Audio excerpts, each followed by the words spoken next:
Hey guys, I hope everybody's having a fantastic day. Whether you're watching this in the morning, in the afternoon, or in the evening, I'm glad you're all here. I want to take a quick shout out and thank you to the channel members. Thank you guys so much. And thank any of you who just find your way in here to check out my knife, my EDC content. I really appreciate you. Today's a little bit different video. I am going to go through, and I've done videos on cold steel knives before, but I don't talk about them that much because we think of cold steels as being big, overbuilt, honking knives, which in a lot of cases, and what makes them special is they are. This is the biggest of my cold steels. This is the Cold Steel 4MAX. This is the S35 VN.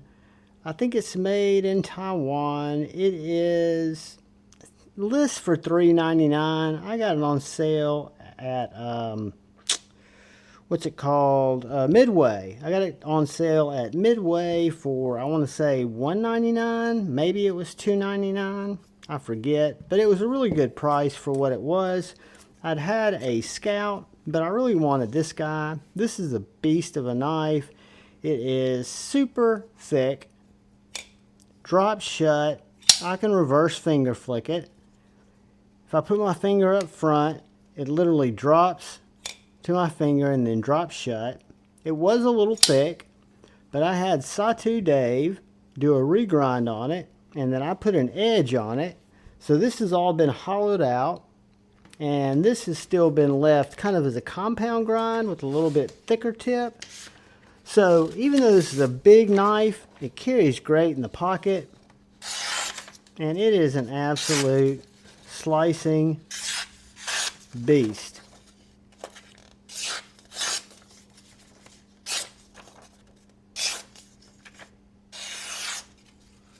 And that is all because of Satu.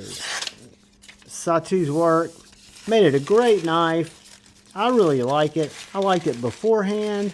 It's big, it's overbuilt. I think it kind of stands for what cold steel is known for, but I learned more about it. You know, I had a cold steel, I can't remember the name of it, not an Air Lite, but it was a little like hook-shaped knife. I've given two of them away. They're FRN, they've got a Warncliffe blade.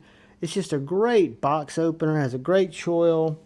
Can't remember the name of it, but anyway, next up on our cold steel kind of look is the Cold Steel 8010. And one thing I'd failed to mention is the Cold Steel 4MAX, while being kind of the big brother of the 8020, it uses the triad lock. So the triad lock is very similar to a back lock, but it's actually got this little ledge that goes down and locks down into that tang. So there's a little L shape. So it's more than just a back lock. So this has a triad lock, as does the 8010. The 8010 has not been reground. It is also S35 VN. This one has a pop steep carry clip on it. It is more manageable, but still a very full-sized EDC knife. I would say by anybody's standards. So if you put it up next to the PM2, it's going to be just about as long as a PM2. And I didn't get you guys a measurement on that 4MAX, but I will. This comes in at 8 3/4. 3.5 inch blade with about a 3.5 inch cutting area. And this guy is thick, but slicey. It's got that 3/4 flat grind. And I need to do this on our 4MAX too, just to see what we're working with. But the blade stock on the 8010 is 1550. The blade stock on the 4MAX is 1940. The overall thickness 0.6590. Overall thickness 0.65.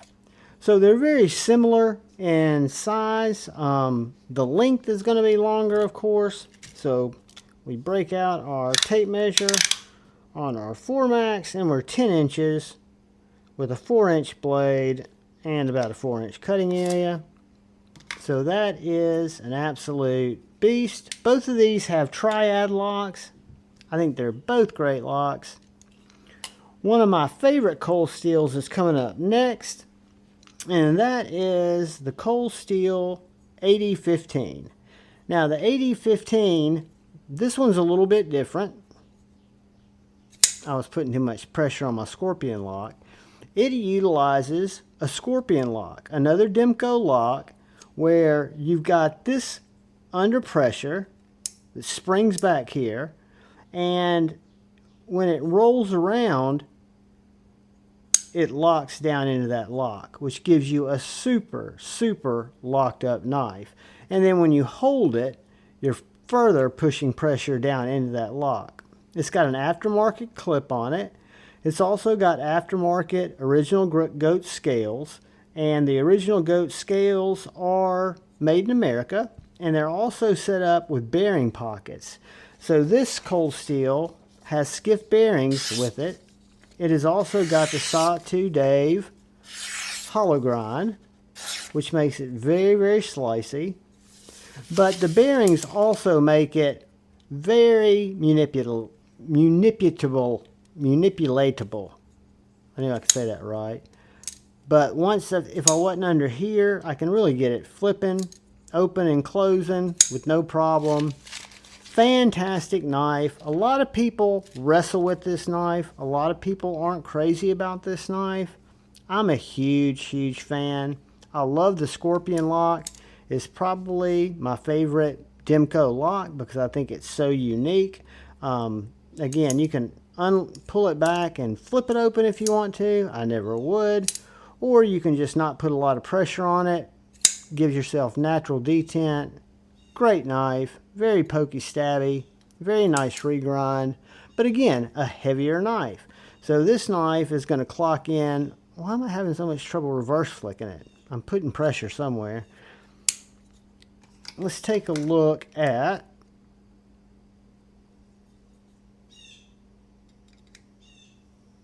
same 0.155 as the 8020, and our thickness is going to come in at 0.60, exactly 0.6, and our length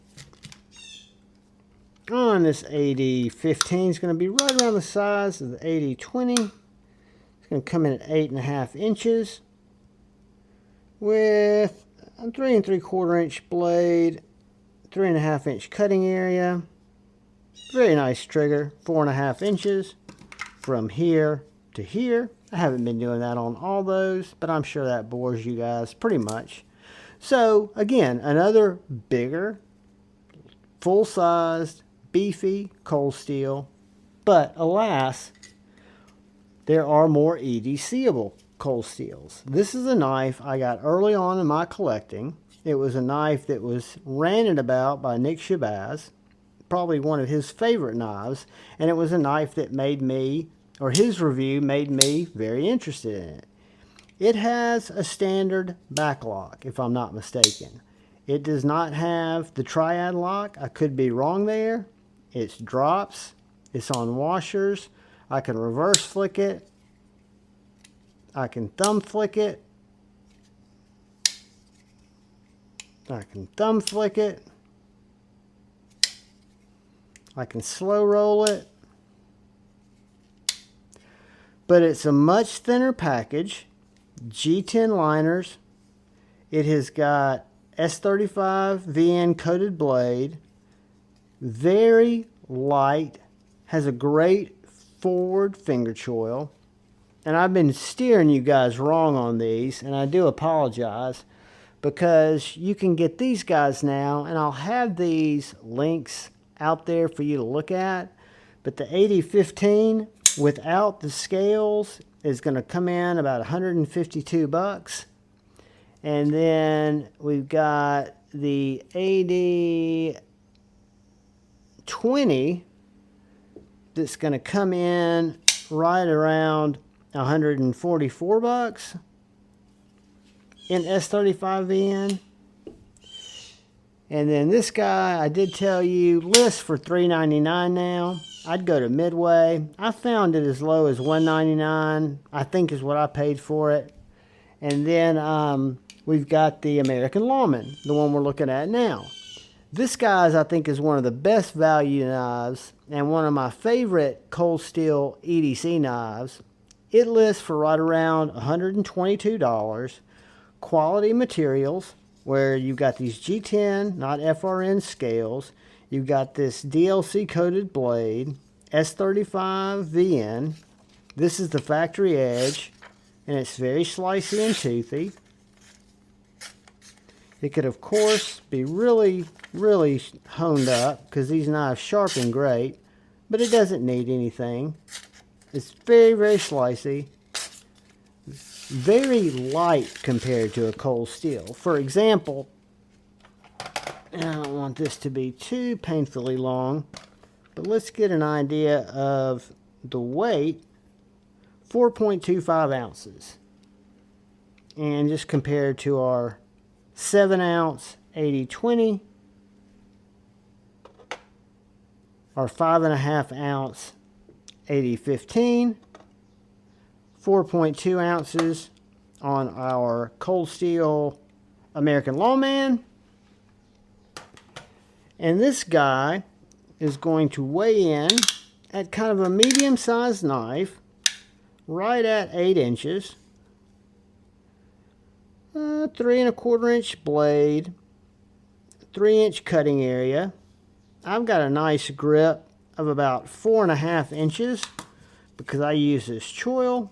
I think it's set up to use the choil. You do have a reversible semi-deep carry clip, but a clip that works very well.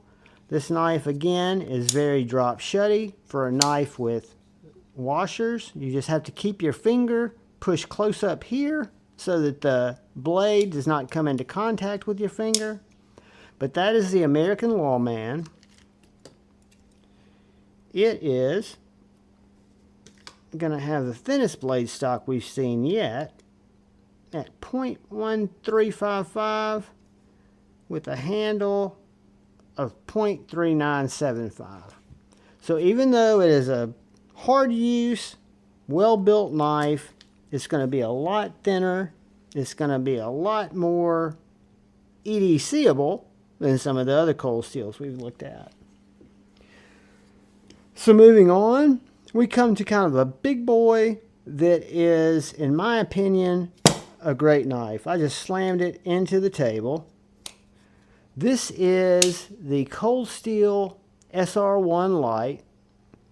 It is a, if I'm not mistaken, it does have a triad lock. It's in FRN. You can pick up this knife, which is a full-size knife, for right around 50 bucks, 49 bucks, where it cuts corners, if you want to call it that. You do have the Grivery handle. You've got this nice, I guess you'd call it a 3/4 inch flat grind. I put an edge on it. It's 8, let's see, what is it? It is 8 SCV, 13 MOV, something like that. So it's not the AUS 10A. It's their more budget steel, but I put it on my TS Prof. It's sharpened up very nicely, sharpened up very cleanly. I think I should have left it toothier, but it's a very thick knife. We'll compare this to some of our other knives. But guys, this thing just took an edge like nobody's business. They make this in a Tonto, and they make it in this drop point. And this would be a great knife for somebody. This was donated to me by a buddy from the channel, but you can tell it's been used quite a bit, and that's what it's designed for. It's going to be about a little bit bigger than the 80/20. It's going to be a little bit shorter, but not by much, than the 4MAX. So the Cold Steel SR1, whether you look at a Tanto or whether you look at a drop point, this knife is every bit as thick and robust as any of the other Cold Steels we've looked at. It's just got a little lesser blade steel, comes in at a really good price, which is something that I like about Cold Steel. 0.1915 with a 0.59 handle. Got a nice Cold Steel clip. Goes in and out of pocket fine. Not as deep as I'd like it, but this knife, whether I carry it back here for a Slurpee Saver grip or whether I want to hold it up here with a cutting grip, you don't have a lot of jimping to get in the way. It absolutely falls shut. You can reverse finger flick it. You can thumb flick it. Well, I failed that. Or you can slow roll it. Locks up like a champ. No lock rock. $50, brand new. Great, great knife. I'll leave some links in there for it. And that's the SR1 Lite. And then the final Cold Steel that I've probably been the most impressed with, this is a little knife called the Air Lite. You guys have probably heard about this knife forever. I've liked Cold Steels, but I've kind of thought of them as a huge knife, except for my little, what's that goddamn thing called? That looks like a little clam. Anyway, little small knife, about 35 bucks. This is the Air Lite. They make it in a Tanto.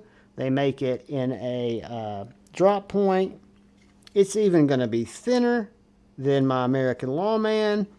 Comes with a nice Cold Steel clip.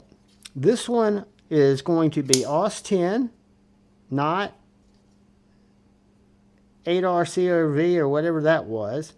So it's got a little bit better blade steel, made in Taiwan, very, very thin and very refined. So you've got these G10 scales, you've got this nice triad lock. I have a hard time reverse flicking that. I've really got to put my finger into it. But the Tanto, I sharpened this AUS 10 because, again, these were gifted to me for channel pass outs down the road. I wanted to do some reviews on them.